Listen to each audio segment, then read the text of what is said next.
twongeye kubasuza mwega mukomeje gutwumva no kudukurikirana kuyaba official ngiye tukiri kwana n'ubundi ni Anita Iradukunda. Ese ujye bibaza ku ndwara ya amnesia cyangwa indwara twakwita kwibagirwa bya hato na hato?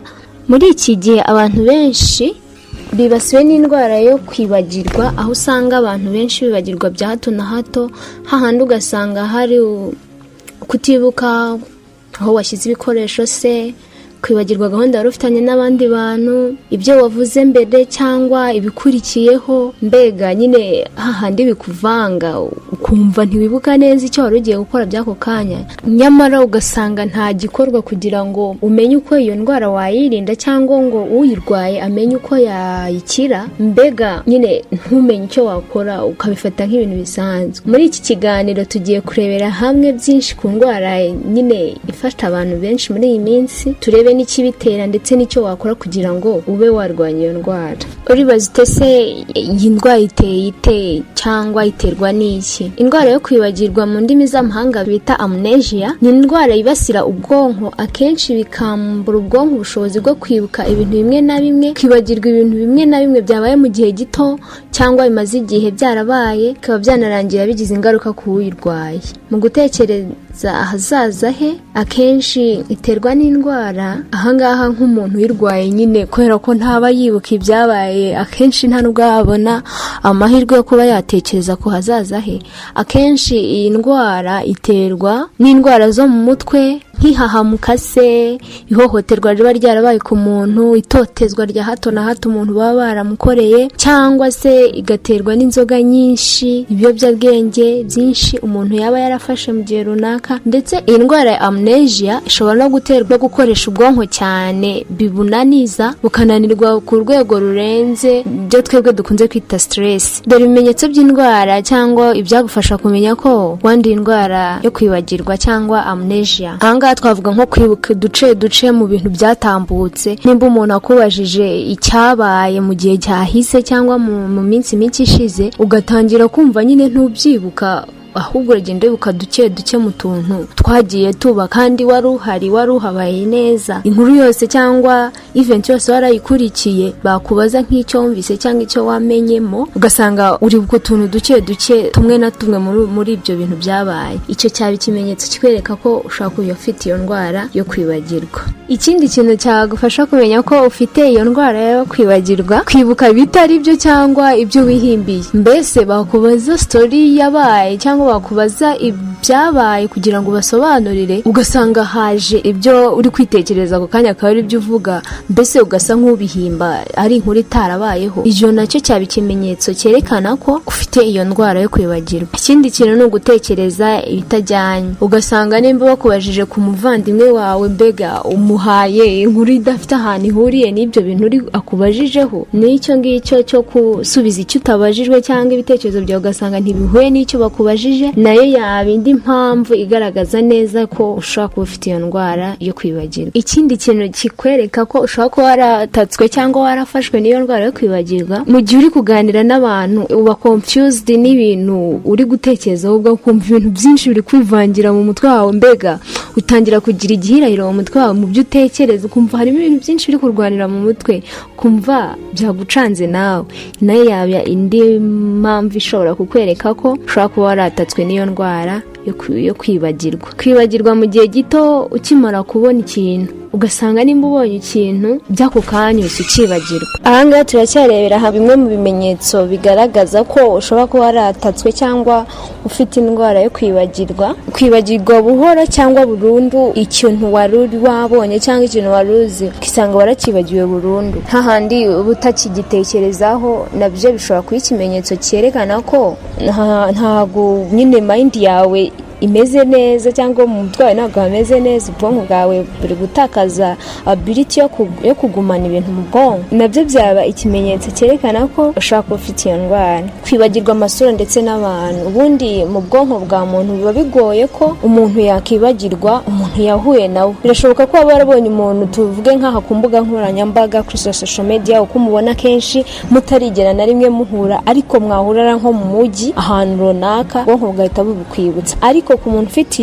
iki kibazo cy'ubu burwayi bwa amnesia we yibagirwa amasura y'abantu, ugasanga rimwe na rimwe n'umuntu bahorana bya buri munsi ntamwibuka, yamubona akibaza ati uyu ni uwahe, kasa nkaho ari bwo bwa mbere akubonye. Nabyo byari ikimenyetso cyiza kikwereka ko ukwiye gutangira kwivuza indwara yo kwibagirwa yarakwatatse. Ibi ngibi ni bimwe mu bimenyetso bikwereka ko ushobora kuba mu bwonko bwawe twavuga ko harimo akabazo ko kwibagirwa. Mbega mu yandi magambo ufite indwara ya amnesia. Uko wakwirinda kwibagirwa cyangwa uko warwanya iyi ndwara ya amnesia mu rurimi rw'amahanga mu Kinyarwanda twita kwibagirwa. Hanga mu bijyanye n'imikorere ya muntu babinyujije ku rubuga rwabo www.huffingtonpost.com bashyize ahagaragara zimwe mu nama zishobora gufasha umuntu kurwanya cyangwa uko yakirinda iyi ndwara yo kwibagirwa. Muri izo twavugamo gufata isukari iri mu rugero cyangwa kunywa isukari nkeya cyangwa kurya isukari nkeya uko ubifata uko ubyumva, ariko ukoresha isukari nkeya winjiza mu mubiri. Abahanga bavuga ko gufata isukari nkeya cyangwa iringaniye bifasha ubwonko gukora neza, ibyo bikaba byarwanya kwibagirwa.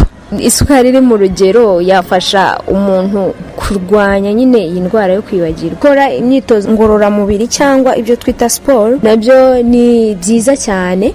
Imyitozo ngororamubiri ni ingenzi cyane kuko ituma amaraso atembera neza mu bwonko, bigatuma ubwonko bukora neza, bityo bikaba byakurinda indwara ya amnesia cyangwa twakwita kwibagirwa. Bivuze ngo gerageza ukore agasiporo mo gake, nabyo bizagufasha mu kurwanya iyi ndwara ya amnesia. Ikindi kandi ni ingenzi gufata umwanya ugafata akaruhuko nyuma yo kurya kugira ngo ibyo wariye bigogorwe neza, ari nako ufata umwanya wo kwitegereza neza ibintu bitandukanye cyangwa ibintu uri kugenda uhura nabyo, kuko uwo mwitozo wo gufata umwanya ukaruhuka ufasha ubwonko kutibagirwa. Mbega nyine ufasha ubwonko guhora bukora cyangwa butekereza, ukaburinda ikibazo cyo kuba bwakwibagirwa. Ikindi kintu ni isuku. Nituvuga isuku, yaba isuku y'umubiri, aho utuye nayo irafasha.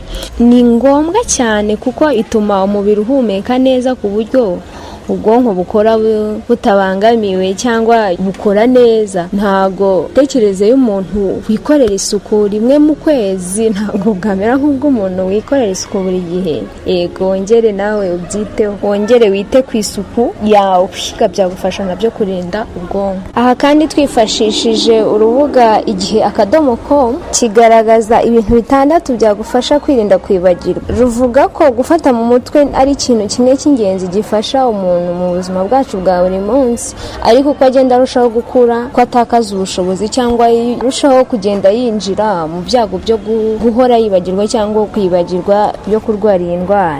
Gusa Dr. Richard de Stark, impuguke mu bijyanye n'imikorere y'ubwonko akaba n'umwarimu muri kaminuza ya George Washington Hospital University, yatugaragarije ibintu 6 byagufasha kugira ngo urwanye kwibagirwa bya hato na hato. Ikintu cya mbere yavuzeho ni ukujya wita ku kintu uri kureba, mbega fokasinga ku kintu ki.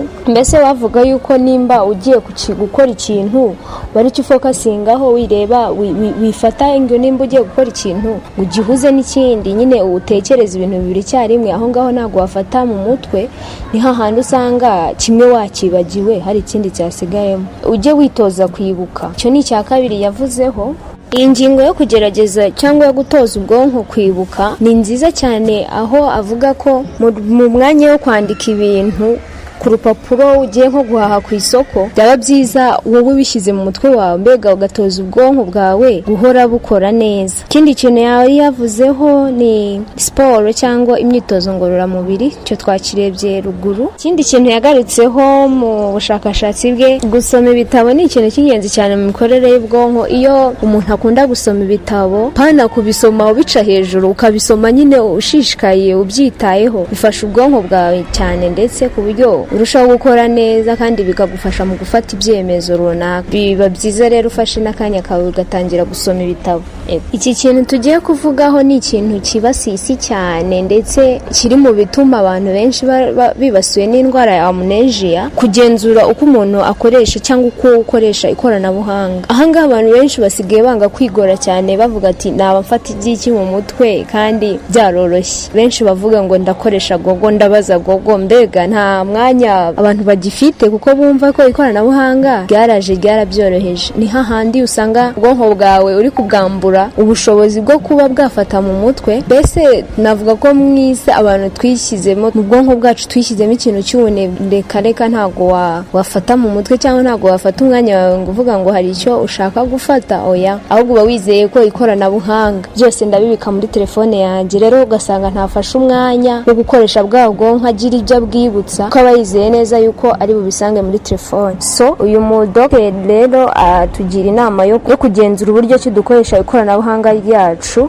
Nubwo abahanga bavuze ko nta mashini cyangwa nta computer barabona cyangwa iravumburwa yakora nk'ubwonko bwa muntu, rero reka dukoresha ubwonko bwacu. Ikoranabuhanga agiye kudutwara ridutera ibibazo harimo n'indwara ya amnesia yo kwibagirwa. Ahangaha ndumva ni byiza cyane ko buri wese agerageza inama tugirwa turebe ko twarwanya iyi ndwara yo kwibagirwa. Sinibaze ejo hazaza hacu nyine dufite abantu navuga ko badatekereza neza, mbega icyo umubajije cy'ako kanya nacyo ntaba kikibuka. Birashoboka cyane ko waba ufite ikibazo cyo kwibagirwa nyamara warivuje bikanga, ubu rero habonetse imiti. Birashoboka cyane ko waba ufite ikibazo cyo kwibagirwa nyamara warivuje bikanga, ubu rero habonetse imiti n'inyunganiramirire by'umwimerere bikozwe mu bimera bivura iyi ndwara ya amnesia. Ibyo bimera bigafasha ubwonko gukora neza ndetse bigatuma amaraso atembera neza mu mubiri. Nkubwira birizewe cyane ku rwego mpuzamahanga kuko byemewe n'ikigo gikomeye ku isi nka FDA, Food and Drug Administration. No ku bantu bagira akazi kabasaba gutekereza cyane, iyi miti ifasha ubwonko bwabo kutananirwa. Ahangaha rero reka tugerageze dukore ibishoboka byose, inama twagiriwe tugerageze tuzishyire mu bikorwa, twirinde iyi ndwara ya amnesia. Ndabashimiye cyane, ngiye twari turi kubana ni Anita Iradukunda. Iyi ni Baba Official, komeza ubane natwe, turabakunda cyane.